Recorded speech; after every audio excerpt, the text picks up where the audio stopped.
अस्सलामुअलैकुम dear student, आज हम एमडी कैट का यूनिट गैसेस जो है इसका नेक्स्ट टॉपिक डिस्कस करेंगे, चार्ल्स लॉ, और इससे रिलेटेड क्या क्या क्वेश्चंस बन सकते हैं उनको हम आज सॉल्व करेंगे। तो आज हमारा सबसे पहला जो क्वेश्चन है वो है which is not true about Charles law. Charles law के बारे में यहाँ पे जो स्टेटमेंट्स हैं उनमें कौन सी स्टेटमेंट जो है वो ट्रू नहीं है। तो अब स्टूडेंट हमें पता है कि चार्ल्स लॉ क्या है कि गैस का वॉल्यूम जो है वो एब्सोल्यूट टेम्परेचर के डायरेक्टली प्रोपोर्शनल होता है। शर्त क्या है कि गैस के ऊपर जो प्रेशर और जो गैस की अमाउंट है वो क्या होने चाहिए, वो कांस्टेंट होने चाहिए। ठीक हो गया। सेकंड, यहाँ पे अगर आप देखें तो टेम्परेचर को चेंज करेंगे तो वॉल्यूम चेंज होगा, यानी कि टेम्परेचर इंक्रीज़ करेंगे तो वॉल्यूम इंक्रीज़ होगा, टेम्परेचर डिक्रीज़ करेंगे वॉल्यूम डिक्रीज़ होगा। इसका मतलब है वॉल्यूम टेम्परेचर के ऊपर डिपेंड कर रहा है। तो यहाँ पे जो वॉल्यूम है ये बेटे क्या है, ये डिपेंडेंट वेरिएबल है। ये क्या है, ये एक डिपेंडेंट वेरिएबल है, जबकि जो टेम्परेचर है, टेम्परेचर क्या है, इंडिपेंडेंट वेरिएबल है। तो ये भी हमसे पूछा जा सकता है, इंडिपेंडेंट वेरिएबल। इसके अलावा यहाँ पे जो V/T की रेशो है ये किसके इक्वल है, कांस्टेंट के, और कंडीशन क्या होनी चाहिए, गैस के ऊपर प्रेशर और गैस की अमाउंट कांस्टेंट होने चाहिए। इसी तरह बेटे V1/T1 जो है ये किसके इक्वल होगा, V2/T2 के। अगर इसको रीअरेंज किया जाए तो V1 ये V2 इधर आके डिवाइड हो जाएगा, V1/V2 हो जाएगा, और ये T1 इधर आके मल्टीप्लाई होगा तो ये क्या हो जाएगा, T1/T2 हो जाएगा। क्लियर है। इसके अलावा जो मोस्ट इम्पोर्टेंट चीज़ है, आप इस रिलेशनशिप को वेरीफाई कर सकते हैं जब टेम्परेचर क्या होगा, एब्सोल्यूट टेम्परेचर होगा। टेम्परेचर क्या होगा, एब्सोल्यूट टेम्परेचर होगा। ठीक है, यानी कि उसको किस स्केल पे होना चाहिए, वो केल्विन स्केल के ऊपर जो है वो टेम्परेचर लिया गया हो, तो फिर आप इस मैथमेटिकल रिलेशनशिप को क्या कर सकते हैं, वेरीफाई कर सकते हैं। तो यहाँ पे जो अल्फ़ा ऑप्शन है वो कौन सी है, वो चार्ल्स लॉ की मैथमेटिकल फॉर्म है, ये भी ठीक है। बीटा ऑप्शन में V/T is equal to constant, तो ये हमारा रिलेशनशिप बन गया, ये भी ठीक है। वेरीफाइड बाय केल्विन टेम्परेचर, तो केल्विन टेम्परेचर से ही हम क्या करते हैं, चार्ल्स लॉ को वेरीफाई करते हैं मैथमेटिकली। जबकि यहाँ पे PV is equal to T, N और R कांस्टेंट है, तो यहाँ पे हमें पता है कि प्रेशर भी क्या होना चाहिए, कांस्टेंट होना चाहिए। तो इसलिए यहाँ पे जो इनकरेक्ट स्टेटमेंट बनेगी वो कौन सी होगी, वो डेल्टा होगी। क्लियर हो गया स्टूडेंट। तो ये हमारा था फर्स्ट MCQ जी। तो स्टूडेंट नेक्स्ट क्वेश्चन है कि if 20 gram of a gas at 1 atm pressure is cooled from 273 degree to 0 degree at constant pressure its volume would become.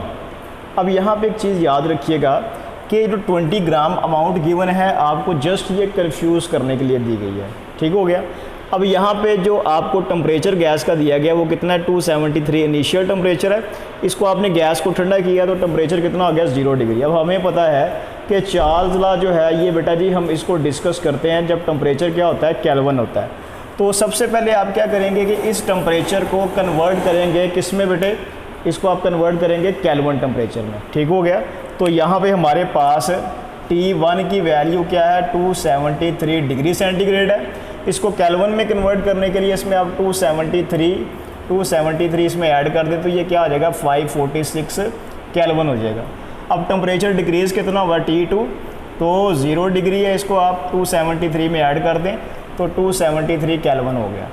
इसी तरह बेटा हम कंसीडर कर लेते हैं कि V1 की वैल्यू V थी और V2 हमने क्या करना है, वो फाइंड करना है।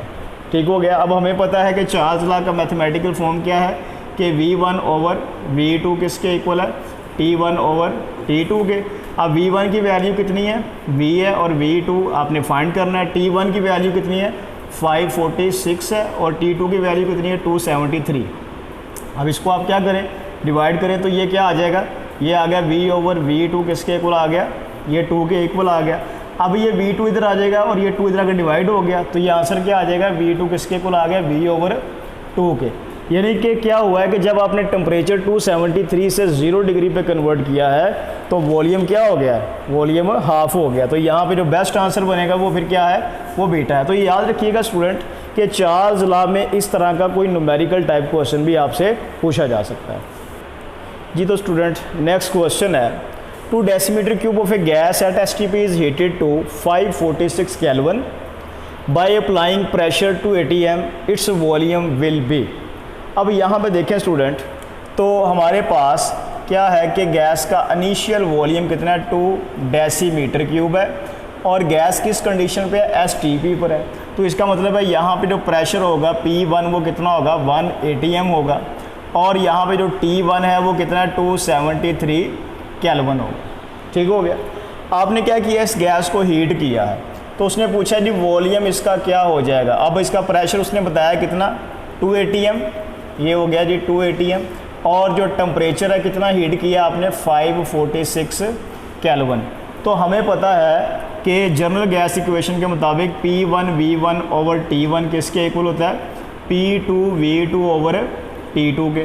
तो यहाँ पे हम वैल्यूज़ अगर पुट करें तो P1 की वैल्यू क्या है 1 और V1 की वैल्यू क्या है 2 और T1 की वैल्यू क्या है 273 केल्विन और इसी तरह P2 की वैल्यू क्या है 2 और V2 हमने क्या करना है, फाइंड करना है और T2 की वैल्यू कितनी है 546। क्लियर हो गया। अब इसको रीअरेंज अगर हम करें तो V2 जो है वो किसके इक्वल आता है, ये देखें, ये 2 को आपने क्या किया, इस पर डिवाइड किया तो आंसर क्या है 273 आ जाएगा। ये 273 इधर आके मल्टीप्लाई हो गया तो V2 किसके बराबर आ गया 273 ओवर 273 मल्टीप्लाई 2, तो ये काटेंगे तो आंसर क्या आएगा 2 ही आएगा।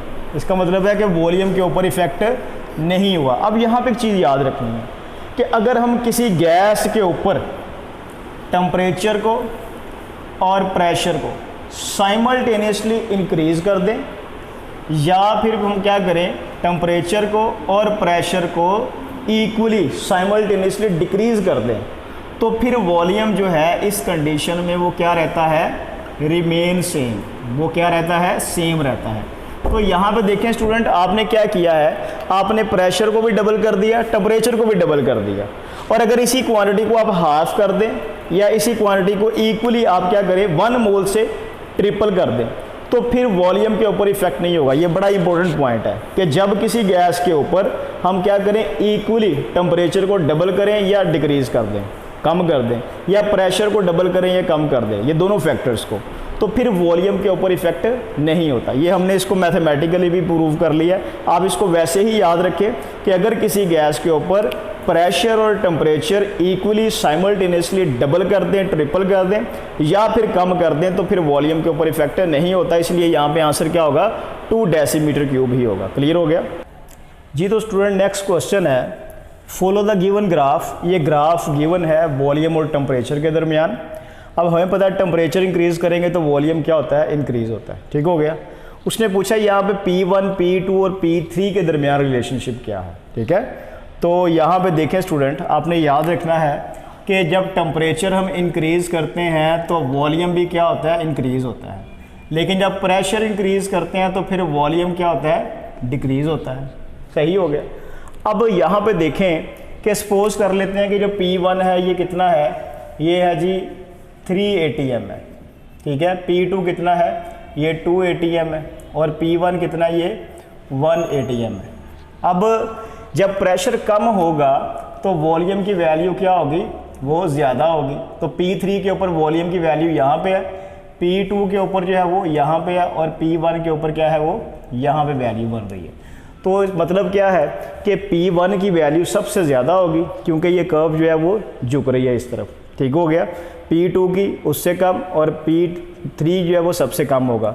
तो यहाँ पे फिर जो बेस्ट आंसर बनता है वो क्या होगा कि P1 जो है वो सबसे ज़्यादा होगा, P2 उससे कम और P3 सबसे कम। तो जो बीटा है वो हमारा बेस्ट आंसर होगा। ये चीज़ आपने याद रखनी।